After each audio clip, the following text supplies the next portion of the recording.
the Know and Love Personality Bot. I'm going to teach you guys about the 8 different Know and Love personalities. Fun fact incoming. Did you know that no 2 snowflakes are the same? Each one is totally unique in its design. It's the same for you. You are each unique in your design, and there's no one else that is exactly like you. You know, us robots, we don't have fingerprints, but can you look at yours? Your fingerprints are as individual as your DNA, which is another thing us robots don't have. And did you know that you even have a unique tongue print? Nobody else has the same fingerprints or tongue as you. That's crazy! Robots like me don't have brains. We just have wires. But you guys have human brains, and they're so complex and squishy. God designed each of your brains to have different likes and dislikes. We call these likes and dislikes preferences. A preference is just another word for how you like doing things. You each have a preferred way of doing things, which may or may not be different from your parents and your siblings. This really smart psychologist guy named Carl Jung said that there are 4 categories of preferences: how we gain energy, how we gather information, how we make decisions, and how we organize our life. Your brain has a natural preference in all 4 of these categories.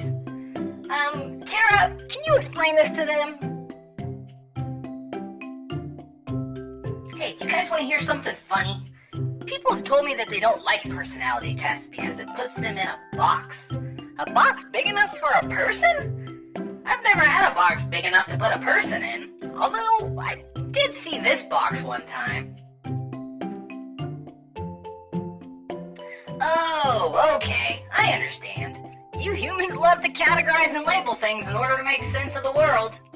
But our goal today isn't to put you in a box. It's to give you tools to get you started on your journey of knowing and loving yourself and your family members.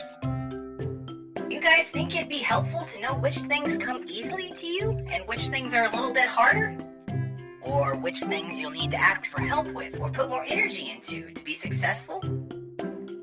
I think it's also helpful to know that other people do things differently than you, and they're not just trying to drive you nuts. So, what are some ways we do things differently from one another? One big way shows up in the very first preference, which has to do with how we direct and receive energy. The 4 animals that you see here all have the preference for introversion, meaning they prefer to use their energy for introspection, or thinking inside of their own heads.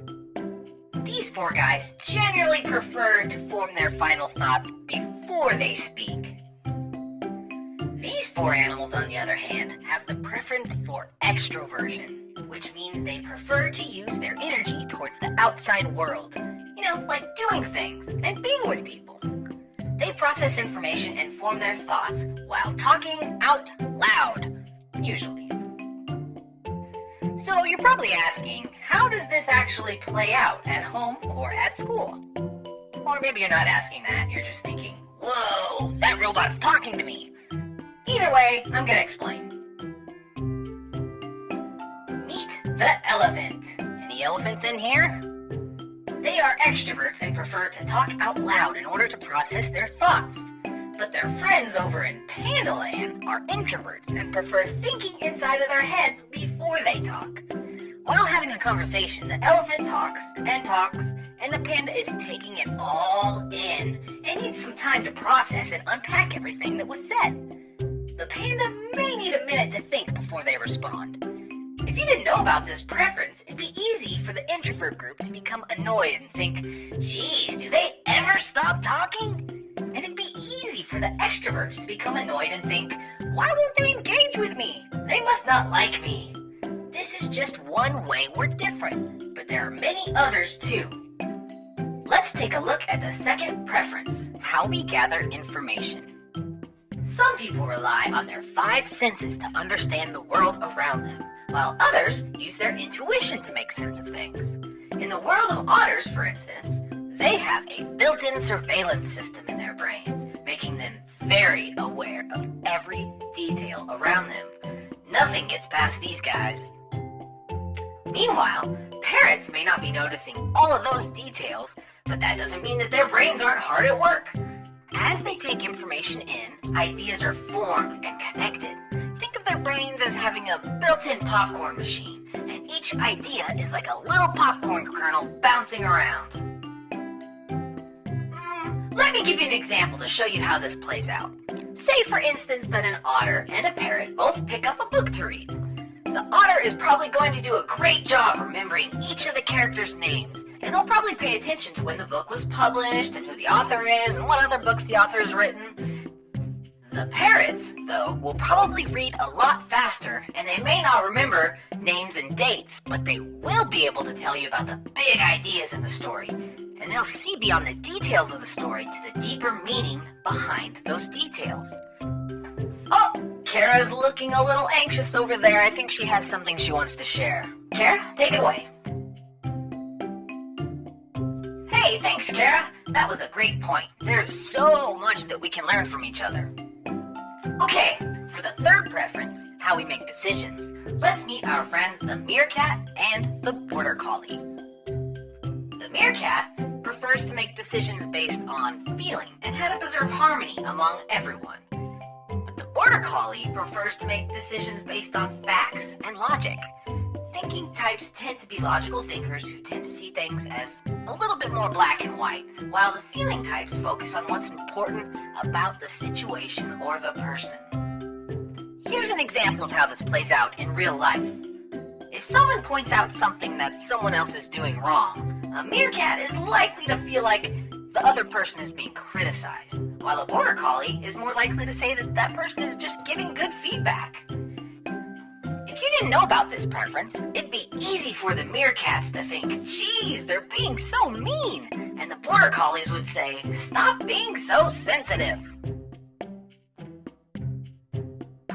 The final preference is how we organize our life. These animals you see here, they prefer structure, schedules, routines, and they love getting stuff done.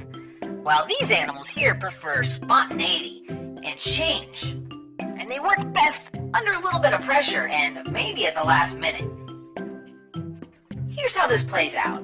While working on a project, beavers would probably finish a project before starting a new one. They like to work first and play later.